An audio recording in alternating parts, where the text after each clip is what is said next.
Welcome back to the Chester Centurion podcast, the show where we take a look into the journeys, lessons and insights of entrepreneurs shaping business and technology in Chester and beyond. I'm your host, Alan Barr, and today I'm joined by Robert Wakeling. Founder of Wadaro, a company solving one of the biggest frustrations in modern life, poor mobile coverage. Wadaro writes the software that sits inside SIM cards and eSIMs, measuring the real customer experience of mobile networks. Whether you're at home, on a train to London, or roaming overseas, that data is then used by global operators like T-Mobile, Verizon, AT&T, and even Nigerian government to improve performance and deliver a better service for millions and millions of users. In our conversation, Robert shares the fascinating story of how Wadaro started, sparked by his own frustration with no signal at the back of his house, and how a Pringles tin, bold idea and some engineering grew into a business working with some of the world's biggest telecom players.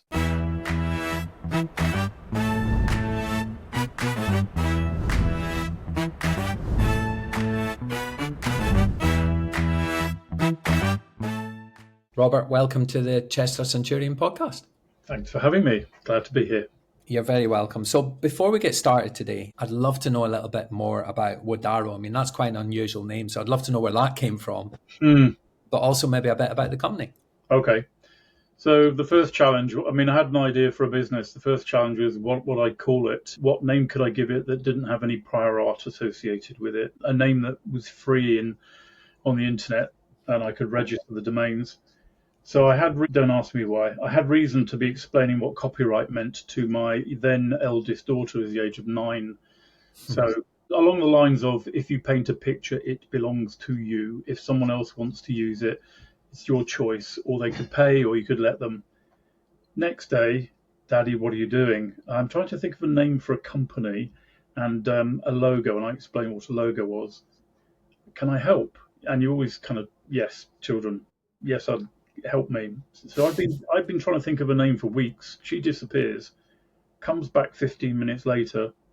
Wadaro, Wakeling, David, Robert. So I look on the internet, nothing there. Domain names are free. I said, yeah, right, that's the name of the company. And she said, but it's my copyright. Okay, name your terms. Double my pocket money. Okay. So that's where the name of the company came. So, and she reminds me of it fairly regularly as well. She's now grown up making nuclear reactors. So, wow, I was about to ask what age she is now. Do you still have to pay the royalties?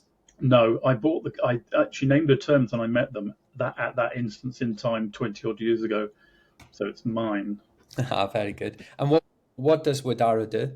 So fundamentally, we're writing software that is installed inside SIM cards and eSIMs, so embedded SIMs. The primary purpose of the product is to measure your experience and my experience of a serving network. So whoever you subscribe to in the UK, for example, they would get a stream of information from the SIM card in your handset to them that would tell them the kind of service that they're giving to you or not. Think about that when you're on a train down to London trying to make a phone call. And it also applies to when you go roaming. So if you go out of the country and you go to visited networks, we report on those as well. And this is a kind of quantitative source of data. We get masses of information coming into the network, which we analyze into key performance indicators. And then hopefully the network operator takes that insight and intelligence and does something to make it better. Their service better. So what kind of clients have you got?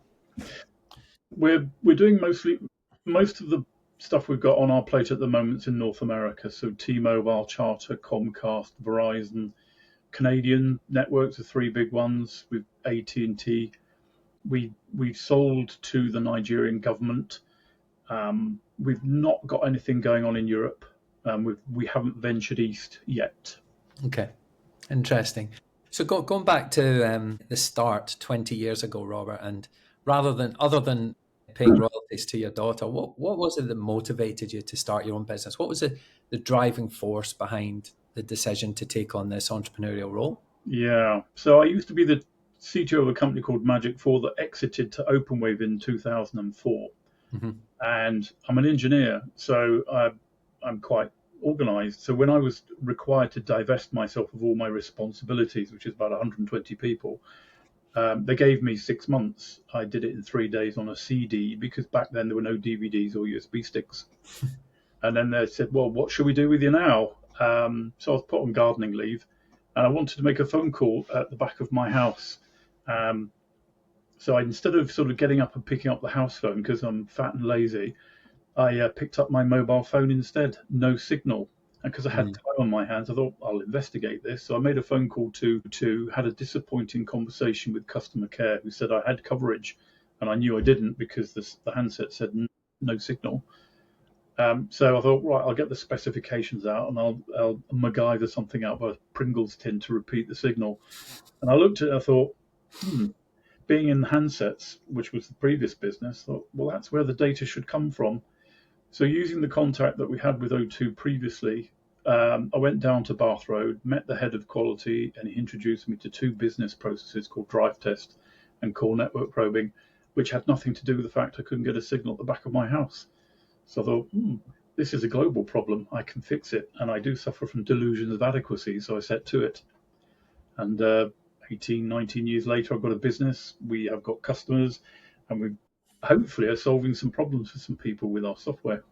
That's incredible. Do you remember what was going through your head at that point where you'd made the leap? You know, a lot of people it fills them full of anxiety, fear. Were you confident, or how were Yeah. you feeling? I think it's in my DNA. I was born in the West Indies. I've traveled all my life. My father Mhm. was very adventurous. I think it's just in the family. So the thought of holding my nose and jumping off a cliff, I didn't even think about it. Yeah, this is what I want to do, and I'll get on with it. There was some consideration for the impact on family and finances, but then after I'd calculated all that, I went for it. Wow, that's pretty powerful. That is Mm, pretty powerful, Robert. There's a big lesson there for a lot of people. And, you know, I coach that the word fear stands for false expectations appearing real. We yeah. make a lot of stuff up in our own brain, don't we? Oh, absolutely. I mean, I could tell you some stories about the places I've been and things that have happened, and Mm. I haven't told my wife about them yet. Shh, we won't tell anyone. No. But no, that was pretty cool. That's pretty cool. So no fear, no worries. Just like, I know what I'm doing. I've worked this out. I've calculated that I can be successful. I'm just going to go ahead and plow on and work the plan. Yeah, I've been faced with a number of life problems and I've solved them all. Just keep going. I didn't always make the right decision, but I went for it. So I've travelled around Europe on a motorcycle at high velocity. I've flown in a lot of airplanes. I've been to a lot of dodgy countries. Um, Life's short, and you need to make most of it while you can. So hesitating is okay for some, but not for me. Beautiful. Life's short. You got to make the most of it. I didn't always make the right decisions, but I plowed on. Yeah. Single-minded focus. I love that. Love it, Robert. So what would you say are some of the common misconceptions about running a business, and how have you gone about addressing them? Yeah, some people think it's easy. They see other people that they have limited respect for and can just, well, if they can do it, I can do it. It's not the case. There are just some people that get lucky. Some people have to work at it. I've had to work at it. It's not easy. And if you're doing it on your own, it can be quite lonely. Hmm. Yeah. So I kind of compensated for my deficiencies by gathering people around me that could fill in and making sure that I was listening to what other people had to say about what to do. So, for example, when I started the company, I had limited understanding of corporate finance. So I took on a chairman who was really, really good, and she helped me immensely get my first investment. And then, from the technology point of view, very, very self-sufficient. But when it came to other things like law, intellectual property, you kind of go and get help. I think there's a big lesson there, isn't there? And I agree with you. Starting business is not easy, and we should celebrate and salute anyone that's got an SME business in the UK. It's the Yep. backbone of the whole country's success. Yep. But I love the fact that you've said surround yourself with experts, but more importantly than that, listen to them. Yeah, listen to them. Just come to terms with what you can and cannot do. I mean, yes, being single-minded is fine, but you've got to understand that there are things that you aren't capable of doing. Go and learn, or find somebody who's already done it and let them teach you. I mean, I think there's a story about Henry Ford, and he took one of the newspapers to court because I think they called him dumb or stupid. And he said in court quite famously, I just surround myself with people who are better than I am. Yeah, I mean, I have in the past worked for other people who I don't think were that bright, but the clever thing that they did was bring clever people in to help. Yeah, and the really clever people, get them working together as a team as well. Absolutely. Very good. So how do you maintain a work-life balance as a business owner? And do you have any sort of personal rituals or habits that keep you motivated and focused? I love to travel. I'm kind of fortunate that we are implicitly an export business. We have 4 or 5, well, we're going to have 3 soon, indigenous networks, which means we export. And because of the success that we're having in the Americas, I go there quite regularly, to the extent I've now got friends over there. So I have been stuffed by the airline that I was using at the time and had to stay there for days on an end, and I just make phone calls. I've got people to entertain myself. So the travel side of it does help. I don't know. I just like what I do. I get up and ready to go. I like the people I work with. I like the customers that we've got. It's not a job. It's entertainment. I love playing with technology, and I like solving problems. Have I got a work-life balance? I probably work too hard at the moment because we're quite small. That's about to change because we're just raising funding. And I'm trying to back the hours down because apparently I'm supposed to retire at some point. I mean, I'm 63 heading towards 67, but at the moment I've got no intention of retiring. But I would like to reduce my hours and concentrate on some hobbies. But yeah, I don't have a problem where work overtakes my personal life. I still manage to do stuff with the family. I still get out. I like walking. I'm very lucky. I live in Cheshire, so there's lots of places I can walk to. Mm-hmm. Not too far from Derbyshire. Travel, get to do things. I take holidays like everybody else. Life's fine. That's good. And I think it's important to like what you do, especially if you're running your own business. Try to monetize what you love. And you obviously love engineering. You love solving problems, and you've monetized that. So work isn't a chore, it's a joy. No, and I counsel my kids, if you don't enjoy what you're doing, just don't do it. But I need a salary. But that's easy. You can get a job easy, very, very easy. Just if you're not enjoying what you're doing, or the people that you work with are unpleasant, leave. Very good. Do something else. So look, with an eye on the future now, the business landscape's changing faster than I think we've ever seen it change, and it ain't going to slow down. It's only going to speed up. How do you stay adaptable and open to change? And are there any specific strategies that you use to remain, cutting edge, innovative? I think the key thing to do is make sure you're in good contact and there's good communication between you and your marketplace, specifically with some customers. Their business, in our case, we're selling to network operators. Their business changes almost constantly. Keep ahead of not just the kind of industry forum statements about the way it's going or the way that the standards for the products that you build are moving. Talk to network operators, because if they trust you and they like the product, they'll tell you what's going on. They'll tell you where they're going, and it gives you an opportunity to be ready with your business and your products at the point where they might actually buy it.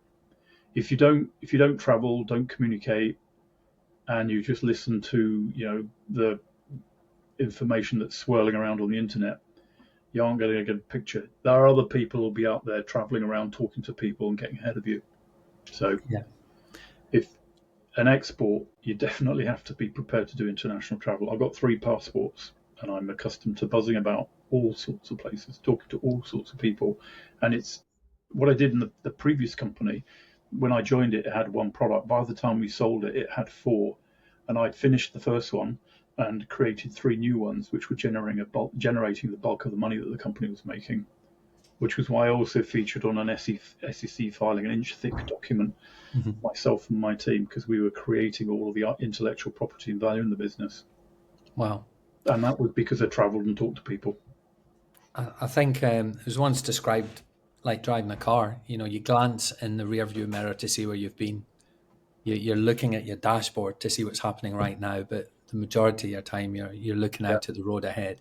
Yeah, keep your eyes up and look around. Understanding your market. Yeah. Good contact with the market, good contact with your clients. How do you see? I hate to mention the word AI. It feels like a swear word right now. But how do we see AI affecting the future? So I've got a technical appreciation of AI, and I've actually been Mm. found to be sort of implementing it myself just to try it out. Um, it is coming. It's not there yet. It is useful already. I mean, I listen to a lot of people, and they're already using stuff like ChatGPT to shorten their search for information. It doesn't actually solve problems yet. I think it's a good search tool. It will make an impact. I mean, I've seen people that can build things which are technically beyond them. Normally, they can just get the answer out of an AI. Our customers are asking for it because, again, it abbreviates the search they have to perform through our data. So, Mhm. as a business, we're going to have to adopt it and resell it ourselves. Mhm. It is going to get more sophisticated as compute gets more powerful. If you look at the massive hosted environments in places like I think Texas and Memphis, which have been chucked up by the likes of Elon Musk and OpenAI, that's huge compute. That's going to make AI very, very interesting. When it becomes sentient, which people think it will be, if you think about it, we're sentient. We've got large computing elements between our ears. Mhm. Once that's emulated, then who knows? Maybe we don't need to do anything because something else, an automaton, would do it for you. We just, how are we going to spend our time? What shall I do today? I mean, I think humans need challenges and tasks. You have to get from A to B every day, otherwise they kind of get into trouble. So I slightly worry about it, but I also think there's some huge benefits from it. Yeah, advancing medicine, advancing technology. I've got no crystal ball. Interesting. Really interesting. There's a great book called Ikigai, The Japanese Art of Longevity, and it talks about one of the main purposes of, well, the main elements of keeping a long and healthy life is to maintain having a purpose. Yes. Yeah. I see that the potentially the danger of AI is if we get to AGI, artificial general intelligence, and then beyond that, people have started talking about ASI, artificial super intelligence, when it can solve problems the human race hasn't been able to solve yet, then we start to lose our purpose. Yeah. Don't know. I think we still have we create problems which would need to be solved. There'll be newer diseases that can be figured out. There are True. places we want to go. I don't know. I don't fear it. It's inevitable. You should get ready for it. Will it happen in our lifetime? I'm I don't I'm not sure. I'll let the kids worry about it. We'll see. Just plug me in. I'll be a battery. I'll be like, was it not Terminator? The Matrix. Matrix. Yeah, Yeah, just plug me into the Matrix. I'll live as a 20-year-old for the rest of my life. I'm happy with that. yeah. I mean, that is one thing that bothers me a little bit. And just by nature, I'm going to pass away one day. There's so much going on. I'm so interested in it. It's a real pity not to be around for all of it. That's pretty cool. There's a lot happening. There's a lot Yeah. happening.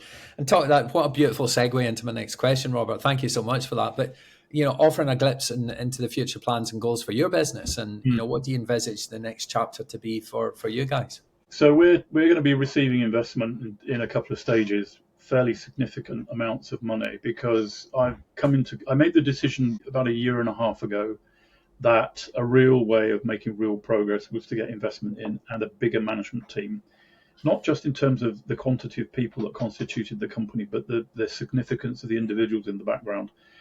So that I've actually executed on, and I now have a management team mostly in the US. I've got a couple of guys in New York for corporate.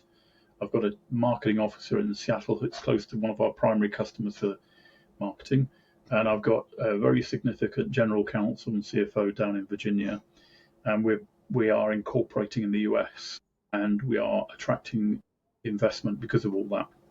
And the first investment is very, very significant with a really interesting company. They've got some very interesting plans. Can't talk about it too much, It's fine. but um, I I thought originally it was to kind of blend our product into their products and further both of us, but they've actually got a really wicked plan. The kind of very notable, it become a kind of household name type endeavor. So we'll Very see. exciting. And then there's another one with a much bigger organization, which so that one's slightly focused at kind of national security as well. But there's another one which is all about government interaction. That's going to be significant. So it's about getting investment in and accelerating growth, getting a management team in so I don't have to do everything myself and I can take that time off for the other kind of personal pastimes that I've got, but still continue doing what I do, creating product, creating intellectual property, brokering relationships between the company and others. So I've doubled the size of the company since Christmas, and I intend to do it again before the next Christmas. And I'm moving to bigger office premises because we're kind of rubbing up against each other now. So It's growth, get bigger. Very good. And if there's an exit, there's an exit. If there isn't, at some point, I'll be a dribbling wreck and I have to back away from it. So at some point, there will be an exit. Okay. Very interesting, Robert. Very interesting. So the big question is the last question, and it's really is an important one. Yeah. And it's, with all your experience, what would be the 3 biggest pieces of advice that you could offer someone having challenges in their business at the moment, or maybe thinking about starting their own business? What are your top 3? Top 3. Well, if they're starting a business, take a moment to reflect on the impact that has on them and their family. And then if they're still up for it, go for it. Have a very acute focus on cash flow, because, as you can imagine, if you run out of money, you go bust. So you should always be mindful of the next paycheck or the next purchase order or the next invoice. When you start to grow, think carefully about who you bring into the company, because it all works really well for you when you're on your own and maybe with a few people. But as you get bigger and bigger and you start to have to manage teams, be careful about who you bring into the company, because that can distract you quite significantly. Make sure, if you're in my space with technology, make sure you've got a good intellectual property footing, freedom to operate. It doesn't necessarily mean you have to file patents. Just make sure that you're not treading on anybody else's toes. And in there somewhere, try and have some fun. Otherwise, what's the point? So just summarising that, reflect on the impact that, spend time to reflect on the impact that it's going to have on you, going to have on your family. And then when you move to the edge of the cliff, just go for it and just keep going until it's successful. Have a really close focus on cash. Yeah. There's a gentleman called Alan Mills that coined the phrase, turnover's vanity, profit's sanity, but cash is king. Cash is king. That was kind of a lot of conversation with our prospective investors when they asked me tell me about your P&L. I don't have one. I've got cash flow, and I explained why, and they accepted it. Fair enough. Okay. Pick your team carefully, really carefully. Yeah. If you're in technology, protect your IP and understand the IP, environment. And the biggest one, and my favorite one, make sure you have fun along the way. Yeah. If you're not happy, it's just going to affect you, affect your family. It's going to affect your health. As I said, if you don't enjoy what you're doing, don't do it. Do something else. If you've gotten somewhere and you're not happy, sell it.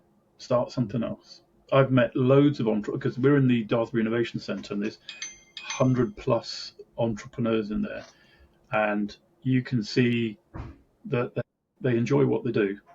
I haven't seen anybody in there that doesn't enjoy what they do. Yeah, love it. Thank you. Thank you so much for being on, Robert. I've got one more question. It's a pay it forward question. So have you got a question that I can ask my next guest, please? Have you considered 1 or 2 or 3 things that could entirely screw your future? I had that event some years ago where catastrophic ill health, Third World War, or a pandemic would have a significant negative impact on my business.